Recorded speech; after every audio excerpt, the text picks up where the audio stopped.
Godadara police સ્ટેશનમાં 2 દિવસ પહેલાં એક વિશાળ રણછોડભાઈ સાલવી કરીને 40 વર્ષના વ્યક્તિ આવ્યા હતા અને એણે ગોડાદરા પોલીસ સ્ટેશનમાં પોતાના વાઇફના મિસિંગ વિશેની ફરિયાદ દાખલ કરાવી છે, જેમાં એણે ડિટેલ આપી છે કે 4 દિવસ પહેલાં એ પોતાના ગોડાદરા વિસ્તારના ઘરમાંથી નીકળ્યા હતા 2 વ્હીલર પર પોતાના વાઇફને લઈને અને કામથી માન દરવાજા પાસે એમને ડ્રોપ કર્યા હતા અને ત્યારથી એ મિસિંગ છે. આ બાબતે અમારી ટીમ ઓલરેડી કામ કરતી હતી અને મીનવાઇલ કાલે રાત્રે જે આ મિસિંગ દાખલ કરાવનાર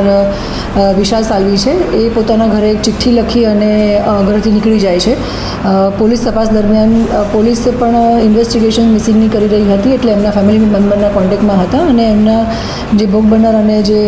હસબન્ડ છે વિશાલ, એના ઘરે એના દીકરા પાસેથી એક ચિઠ્ઠી મળે છે, જે ચિઠ્ઠીમાં વિશાલ લખીને જતા રહે છે કે ભાઈ મારી ભૂલ થઈ ગઈ છે અને આ રીતે એક ઘટના બની ચૂકી છે. એ સંદર્ભે પોલીસે તપાસ કરતાં જ્યારે ખબર પડી કે એનું જૂનું ઘર માન દરવાજા પાસે છે, તો બંધ મકાનમાંથી એક લાકડાના બક્સામાં ડેડ બોડી મળે છે. જે FSR રિપોર્ટ અને પ્રાઇમરી જે ઇન્વેસ્ટિગેશન અમારું પોલીસનું રહ્યું છે, એમાં ખ્યાલ આવે છે કે 4 થી 5 દિવસ પહેલાંની કદાચ ડેડ બોડી હોઈ શકે છે. ડેડ બોડી થોડી ફૂલેલી હાલતમાં મળી આવે છે, બોડી પર સ્કાર પણ છે અને જેણે પણ આ કૃત્ય કર્યું છે એણે રો સિમેન્ટ પણ આ બોડી પર નાખેલો છે. અમે બોડીને મર્ડર દાખલ કરી અને